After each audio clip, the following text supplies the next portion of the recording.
வணக்கம் நண்பர்களே. இன்றைக்கி நம்ம என்ன பார்க்க போகிறோம் அப்படின்னா பேரடாக்ஸ் அப்படின்னா என்னன்னு பார்க்க போகிறோம். பேரடாக்ஸ்னால் முரண்பாடு அப்படின்னு சொல்லுவோம் தமிழில்.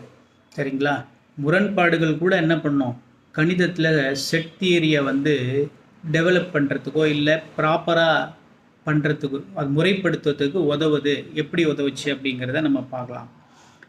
பேரடாக்ஸ் அப்படிங்கிறதுனா என்னென்னா, ரொம்ப ஃபேமஸான பேரடாக்ஸை ரெண்டாக பிரிக்கலாம். ஒன்று செமான்டிக்ஸ் பேரடாக்ஸு, இன்னொன்று logical paradox or mathematical paradox அப்படின்னு நம்ம சொல்லலாம். செமான்டிக்ஸ் பேரடாக்ஸ் நம்ம இப்போ பேச போகிறதில்ல. லாஜிக்கல் பேரடாக்ஸில் ஒரே ஒரு ஃபேமஸான பேரடாக்ஸு என்ன அப்படின்னு நம்ம பார்க்கலாம். அது பார்த்திங்கன்னா பார்பர் பேரடாக்ஸு. இதுக்கு சமமான ஒரு பேரடாக்ஸ் சொன்னால் ரசலோட paradox. Bertrand Russell famous philosopher.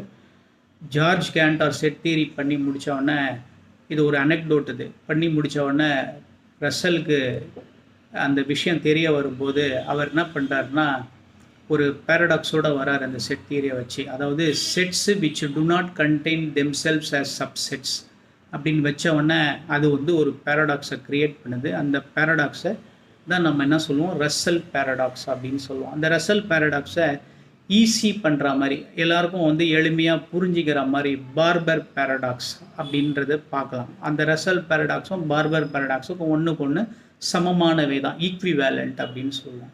Logically ஈக்விவேலண்ட். Barber paradox என்ன அப்படின்றத நம்ம பார்ப்போம். ஒரு கிராமத்தில் ஒரு பார்பர் இருப்பார். அவர் யாருக்கு ஷேவ் பண்ணி விடுவார் அப்படின்னா, யார் தனக்குத்தானே ஷேவ் பண்ணிக்க மாட்டாங்களோ அவங்களுக்கு பார்பர் ஷேவ் பண்ணுவார். அப்படின்னா ஒரு கேள்வி வரும், பார்பருக்கு யார் ஷேவ் பண்ணுவா அப்படிங்கிற கேள்வி வரும். இப்போ இந்த கேள்வி பார்த்தா விளையாட்டாக இருக்க மாதிரி தெரியும்.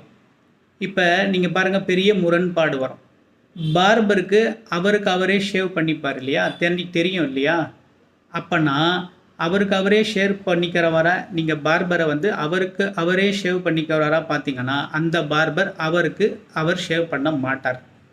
அப்போ என்ன ஆகும், அவருக்கு அவரே ஷேவ் பண்ணலன்னா பார்பர் அவருக்கு ஷேவ் பண்ணி விடணும். ஸோ எப்படி பார்த்தாலும் முரண்பாடு வரும்.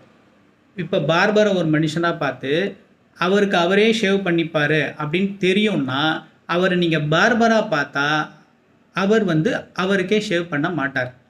இப்போ என்ன ஆயிடுச்சு, அவருக்கே ஷேவ் பண்ணிக்க மாட்டார். அப்படின்னா பார்பராக இருந்தால் அவருக்கு ஷேவ் பண்ணி விடணும். இதுதான் பார்பர்ஸ் பேரடாக்ஸு. இதுக்கும் ரசல் பேரடாக்ஸுக்கும் பேர் இருக்குது. இந்த பார்பர் பேரடாக்ஸே குரோக்கடைல் பேரடாக்ஸுன்னு கூட சொல்லுவாங்க. சரிங்களா? தேங்க்யூ.